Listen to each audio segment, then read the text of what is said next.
Hi friends, ನಮಸ್ತೆ. ಎಲ್ರಿಗೂ ವಿಜಿಸ್ ಕಿಚನ್ಗೆ ಸ್ವಾಗತ. ಹೇಗಿದ್ದಾರೆ ಎಲ್ಲರೂ? ಐ ಹೋಪ್ ಎಲ್ಲರೂ ಚೆನ್ನಾಗಿದ್ದೀರಾ ಅನ್ಕೋತೀನಿ. ನಾನಿವತ್ತು ಹೋಟೆಲ್ ಮತ್ತು ರೆಸ್ಟೋರೆಂಟ್ ಸ್ಟೈಲಲ್ಲಿ ಚಿಲ್ಲಿ ಚಿಕನ್ ಮಾಡ್ತೀನಿ. ಹೋಟೆಲ್ ಮತ್ತು ರೆಸ್ಟೋರೆಂಟ್ಗಳಲ್ಲಿ ಮಾಡ್ತಾರಲ್ಲ ಚಿಲ್ಲಿ ಚಿಕನ್, ಅದೇ ಸ್ಟೈಲಲ್ಲಿ, ಅದೇ ಮೆಥಡಲ್ಲಿ ನಾನು ಮನೇಲಿ ಚಿಲ್ಲಿ ಚಿಕನ್ ಮಾಡ್ತೀನಿ. ಮನೇಲಿ ಮಾಡಿ ತಿನ್ನೋದ್ರಿಂದ ಆರೋಗ್ಯಕ್ಕೆ ಕೂಡ ಒಳ್ಳೆಯದು, ತುಂಬಾ ಚೆನ್ನಾಗಿರುತ್ತೆ. ನೀವು ಒಂದ್ಸಲ ಈ ಥರ ಟ್ರೈ ಮಾಡಿ, ಹೇಗೆ ಬಂತು ಅಂತ ಕಮೆಂಟ್ ಮೂಲಕ ತಿಳಿಸಿ. ತುಂಬ ಅಂದರೆ ತುಂಬಾ ರುಚಿಯಾಗಿರುತ್ತೆ. ನೀವೇ ಯಾರೆಲ್ಲ ನನ್ನ ಚಾನಲ್ ಸಬ್ಸ್ಕ್ರೈಬ್ ಮಾಡ್ಕೊಂಡಿಲ್ಲ, ದಯವಿಟ್ಟು ಸಬ್ಸ್ಕ್ರೈಬ್ ಮಾಡ್ಕೊಂಡು ನೋಡಿ. ವಿಡಿಯೋಗೊಂದು ಲೈಕ್ ಕೊಡಿ, ನಿಮ್ಮ ಫ್ರೆಂಡ್ಸ್ಗೆಲ್ಲ ಶೇರ್ ಮಾಡಿ. ಹೊಸ ಈಸಿ ರೆಸಿಪೀಸ್ಗಾಗಿ ವಿಜಿಸ್ ಕಿಚನ್ನ ಸಬ್ಸ್ಕ್ರೈಬ್ ಮಾಡ್ಕೊಂಡು ಫಾಲೋ ಮಾಡೋದನ್ನು ಮರಿಬೇಡಿ. ಈಗ ಫಸ್ಟ್ಗೆ ನಾನು ಮಿಕ್ಸಿ ಜಾರ್ಗೆ ಒಂದು ಹಾಫ್ ಸೈಜ್ ಈರುಳ್ಳಿ ಕಟ್ ಮಾಡಾಕೊಂಡಿದ್ದೀನಿ, ಒಂದು ಹಾಫ್ ಇಂಚು ಶುಂಠಿ ಮತ್ತು ಒಂದು ಗಡ್ಡೆ ಫುಲ್ ಬೆಳ್ಳುಳ್ಳಿ ಬಿಡಿಸಿ ಸೇರಿಸ್ಕೊಂಡಿದ್ದೀನಿ, ಒಂದೆರಡು ಹಸಿರು ಮೆಣಸಿನ್ಕಾಯಿ ಮತ್ತು ಸ್ವಲ್ಪ ಕೊತ್ತಂಬರಿ ಮತ್ತು ಸ್ವಲ್ಪ ಪುದೀನ ಸೇರಿಸ್ಕೊಂಡು ಸ್ವಲ್ಪ ನೀರು ಹಾಕ್ಕೊಂಡು ಇದನ್ನು ಪೇಸ್ಟ್ ಮಾಡ್ಕೋತೀನಿ. ನುಣ್ಣಗೆ ಪೇಸ್ಟ್ ಮಾಡ್ಕೋಬೇಕು ಇದನ್ನು. ಈಗ ಒಂದು ಬೌಲ್ಗೆ ನಾನು ಒಂದು ಅರ್ಧ ಕೆಜಿಯಷ್ಟು ಚಿಕನ್ನು, ಉಪ್ಪು ಮತ್ತು ಒಂದು ಚಿಟಿಕೆ ಅರಿಶಿನ ಹಾಕಿ ನೀಟಾಗಿ ತೊಳ್ಕೊಂಡು ಹಿಂಡ್ಬಿಟ್ಟು ಚಿಕನ್ಗೆ ಒಂದು 2ರಿಂದ 3 ಟೇಬಲ್ ಸ್ಪೂನಷ್ಟು ಮೊಸರು, ರುಚಿಗೆ ತಕ್ಕಷ್ಟು ಉಪ್ಪು ಮತ್ತು ಸ್ವಲ್ಪ ಅರಿಶಿನ ಇದೆಲ್ಲ ಮ್ಯಾರಿನೇಟ್ ಮಾಡೋಕ್ಕೆ ಹಾಕೋತಿದ್ದೀನಿ. ಈ ಥರ ಮ್ಯಾರಿನೇಟ್ ಮಾಡಿ ಹಾಕೋದ್ರಿಂದ ಟೇಸ್ಟ್ ಚೆನ್ನಾಗಿರುತ್ತೆ. ಮತ್ತು ನಾನು ಏನೆಲ್ಲ ಪೇಸ್ಟ್ ಮಾಡ್ಕೊಂಡೆ, ಈರುಳ್ಳಿ, ಶುಂಠಿ, ಬೆಳ್ಳುಳ್ಳಿ, ಸೊಪ್ಪು, ಚಿಲ್ಲಿ ಎಲ್ಲ, ಕೊತ್ತಂಬರಿ ಮತ್ತು ಪುದೀನ, ಅದರದ್ದು ಪೇಸ್ಟ್ ಸ್ವಲ್ಪ ಹಾಕ್ಕೊಂಡಿದ್ದೀನಿ. ಒಂದೂವರೆ ಟೇಬಲ್ ಸ್ಪೂನಷ್ಟು ಇದಿಷ್ಟು ಹಾಕಿ ನೀಟಾಗಿ ಮಿಕ್ಸ್ ಮಾಡಿ ಚಿಕನ್ನ ಸ್ವಲ್ಪ ಮ್ಯಾರಿನೇಟ್ ಥರ ಮಾಡಿ ಒಂದು 5ರಿಂದ 10 ನಿಮಿಷ ಇಟ್ಬಿಡಬೇಕು.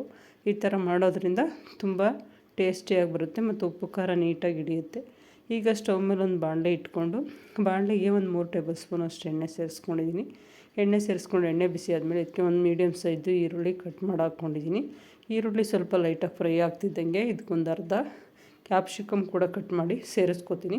ನಿಮ್ಮ ಸಲಹೆ, ಸೂಚನೆಗಳು, ಅನಿಸಿಕೆ, ಅಭಿಪ್ರಾಯಗಳು ಏನೇ ಇದ್ದರೂ ಕಮೆಂಟ್ ಬಾಕ್ಸಲ್ಲಿ ಹಾಕಿ.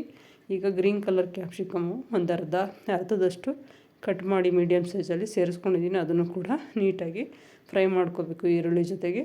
ಈರುಳ್ಳಿ ಮತ್ತು ಕ್ಯಾಪ್ಸಿಕಮ್ ಎರಡು ಸ್ವಲ್ಪ ಕಲರ್ ಚೇಂಜ್ ಆಗೋವರೆಗೂ ಫ್ರೈ ಮಾಡಿಕೊಂಡು, ಈಗ ಇದಕ್ಕೆ ಚಿಲ್ಲಿ ಚಿಕನ್ ಆಗಿರೋದ್ರಿಂದ ಹಸಿರು ಮೆಣಸಿನ್ಕಾಯಿ ಚಿಲ್ಲಿನ ಯೂಸ್ ಮಾಡ್ತಿದ್ದೀನಿ. ಮಧ್ಯಕ್ಕೆ ಒಂದು 3ರಿಂದ 4 ಮೆಣಸಿನ್ಕಾಯಿನ ಸೀಳಿ ಸೇರಿಸ್ಕೊಂಡಿದ್ದೀನಿ. ಇದು ಹಾಕೋದ್ರಿಂದ ಚಿಲ್ಲಿ ಚಿಕನ್ ಅನ್ನೋದು ಹೆಸರು ಇದಕ್ಕೆ.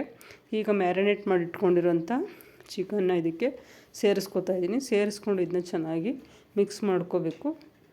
ಇದರಲ್ಲಿರೋ ನೀರಿನಂಶ ಎಲ್ಲ ನೀಟಾಗಿ ಕುದ್ದು ಕಡಿಮೆ ಆಗಬೇಕು. ಆ ಥರ ನೀಟಾಗಿ ಫ್ರೈ ಮಾಡಿಕೊಂಡು ಎಲ್ಲ ಚೆನ್ನಾಗಿ ಮಿಕ್ಸ್ ಮಾಡಿಕೊಂಡು ಒಂದು 5 ನಿಮಿಷ ಪ್ಲೇಟ್ ಮುಚ್ಚಿಟ್ಬಿಟ್ಟು ಬೇಯಿಸ್ಕೊಬೇಕು. ಇದನ್ನು ಒಂದು 5ರಿಂದ 10 ನಿಮಿಷ ಲೋ ಟು ಮೀಡಿಯಮ್ ಫ್ಲೇಮಲ್ಲೇ ಇಟ್ಕೋಬೇಕು, ಇಲ್ಲಾಂದರೆ ತಳ ಸೀದ್ಬಿಡುತ್ತೆ. ಹಾಗಾಗಿ ಕಡಿಮೆ ಊರಿನಲ್ಲೇ ಇಟ್ಕೊಂಡು ಒಂದು 5ರಿಂದ 10 ನಿಮಿಷ ಇಟ್ಟು ಇದನ್ನು ನೀಟಾಗಿ ಬೇಯಿಸ್ಕೊಂಡು ಈಗ ನೋಡಿ ಆಲ್ಮೋಸ್ಟ್ ಇದು ಚಿಕನ್ ಬೆಂದಿದೆ. ಹೆಚ್ಚು ಕಮ್ಮಿ ಒಂದು 80 to 90% ಬೆಂದಿದೆ. ಇದನ್ನ ಚೆನ್ನಾಗಿ ಮಿಕ್ಸ್ ಮಾಡ್ಕೋಬೇಕು.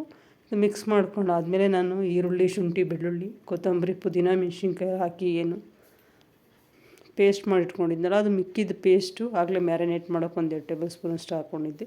ಮಿಕ್ಕಿದ ಪೇಸ್ಟ್ ಏನಿದೆ ಅದನ್ನು ಪೂರ್ತಿ ಇದಕ್ಕೆ ಸೇರಿಸ್ಕೊಂಡಿದ್ದೀನಿ. ಅದು ವೀಡಿಯೋ ಒಂದು ಮಿಸ್ ಆಗಿಬಿಟ್ಟಿದೆ, ಸಾರಿ ಫ್ರೆಂಡ್ಸ್. ಮಿಕ್ಸ್ ಮಾಡಿ ಸೇರಿಸ್ಕೊಂಡಿದ್ದೀನಿ. ಅದನ್ನ ಹಾಕಿ ಒಂದು 5ರಿಂದ 10 ನಿಮಿಷ ಕುದಿಸ್ಕೊಂಡ್ರೆ ನೋಡಿ ಹೋಟೆಲ್ ಮತ್ತು ರೆಸ್ಟೋರೆಂಟ್ ಸ್ಟೈಲ್ನಲ್ಲಿ ಚಿಲ್ಲಿ ಚಿಕನ್ ರೆಡಿ ಆಗುತ್ತೆ. ತುಂಬಾ ಟೇಸ್ಟಿಯಾಗಿರುತ್ತೆ. ಚಪಾತಿ, ದೋಸೆ ಜೊತೆಗಂತೂ ತುಂಬ ರುಚಿಯಾಗಿರುತ್ತೆ. ಅನ್ನದ ಜೊತೆ ಸೈಡ್ ಡಿಶ್ ಕೂಡ ತಿನ್ಬೋದು, ಅನ್ನ ರಸಮ್ ಜೊತೆ ತುಂಬ ಟೇಸ್ಟಿಯಾಗಿರುತ್ತೆ. ನೀವು ಒಂದ್ಸಲ ಮನೇಲಿ ಮಾಡಿ ಹೇಗೆ ಬಂತು ಚಿಲ್ಲಿ ಚಿಕನ್ ಅಂತ ಕಮೆಂಟ್ ಮೂಲಕ ತಿಳಿಸಿ. ಹೊಸ ಈಸಿ ರೆಸಿಪೀಸ್ಗಾಗಿ ವಿಜಿಸ್ ಕಿಚನ್ನ ಸಬ್ಸ್ಕ್ರೈಬ್ ಮಾಡಿಕೊಂಡು ನೋಡೋದನ್ನು ಮರಿಬೇಡಿ. ದಯವಿಟ್ಟು ಸಪೋರ್ಟ್ ಮಾಡಿ ಫ್ರೆಂಡ್ಸ್. ಮತ್ತು ಮನೇಲಿ ಈಗ ಒಂದ್ಸಲ ಟ್ರೈ ಮಾಡಿ ಹೇಗೆ ಬಂತು ಅಂತ ಕಮೆಂಟ್ ಮೂಲಕ ತಿಳಿಸಿ.